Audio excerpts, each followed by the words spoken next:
Renée Zellweger. Hi. Question 1. Are you the Masked Singer? I'm not the prawn. We know that. We can Not the move on now. prawn. We can move on. The film, there's so much I want to talk to you about the film. We see her in her early days where pills to wake up, pills to sleep, pills to stop her eating. Do you think that her life trajectory was inevitable? Could she have ended with a different ending, or was that set in stone? Oh, it's hard to say, isn't it? Yeah. Depending on the influences that she might have, I don't know, encountered throughout her life, she moved forward. I don't know. That's so hard to say. But it's pretty difficult to imagine that it wouldn't have set her on a particular path, isn't it? We learned so much about her. I didn't realise she was only 47 when she died. I thought she was like in her 70s or something. I know. And now when I'm 51, you think, oh my God. Yeah. You know? I know. And I know you're older than what Judy was. Did you feel like sort of, it was a different time back then in the 60s?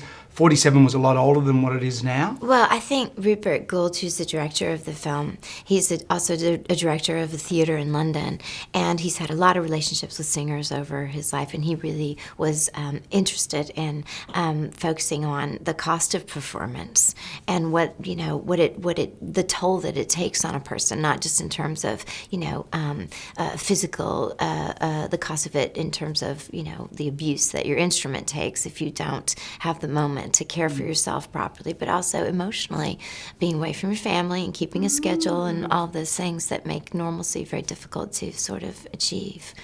I could see it from all sides. There's Judy, who has been exploited almost like a circus animal much of her life.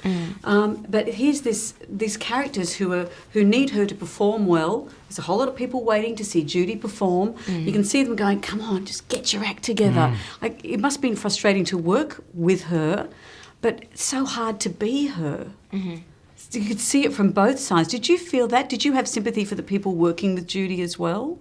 Well, certainly to some degree, because it's difficult to have the responsibility of making things work when there are things that are beyond your control, obviously.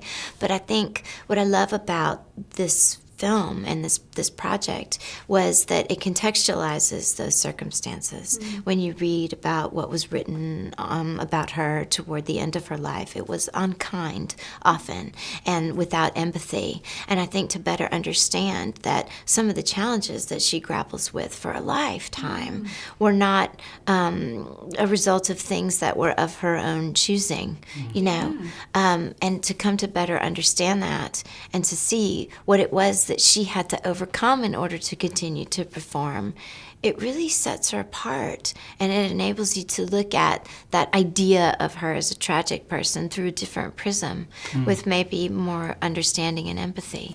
And the fact that the film really touches on too is that there are lots of people who can sing and can dance, but that beautiful phrase in it that she bypasses your ears and goes straight to your heart. Yeah. There was something one of a kind about her. I agree. And you captured that so well. What did you have to do in the morning to become Judy?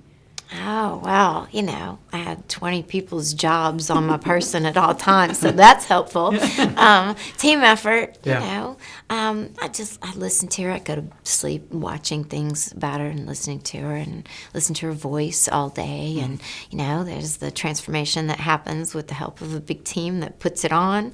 And I don't know. I mean, it was so interesting because it felt like her archive, the legacy of her work, was so alive on that set because the conversation was ongoing every day with this expression of affection. Everybody was motivated by their love for her or their appreciation for her work or a connection to her movies or her songs or just her influence. And you could feel that. It was palpable. And trading stories every day. I mean, it just felt like it was alive. Her essence was alive around us all the time. That nose must have been hard in the kissing scenes. Was that? It didn't. But was that not your nose?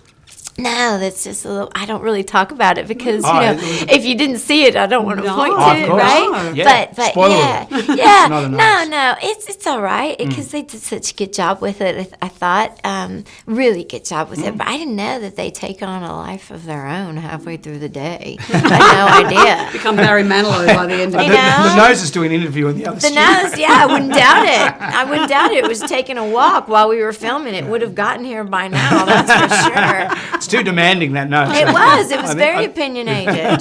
Renée, we love you in this movie. I'm not going to say Oscar buzz. Thanks. But it's so great. And it's so great to see you as well. So you're not the Masked Singer, so you possibly could be. We have established that. But the what unicorn. a singer. What a singer. Was there a moment every day where you go, I feel her in my face, I can hear her in my head, where you go, now I'm Judy? Is it like a sweet spot on a tennis racket? No, that didn't. It never happened because I never stopped being greedy. You know, I just I felt it all around, but we all did. You know, and it was just sort of tapping into this thing, this experience, the experience of living inside that. I don't know, the legacy of her work, really, you know. Well, it leapt off the screen. We just saw it and we loved it. Absolutely. Oh, that's kind. Thanks, we loved And it. I'm going to go and see it so again glad. and pay for it. So that's First time you've ever said that's that. a ringing endorsement. That's really kind. I love it. No, it's the best thing, you It know, is, because the whole it is. thing was this just celebration of her and of her importance. And I love that you're joining in, you know, and that we're talking about her today, 50 years later. Yeah.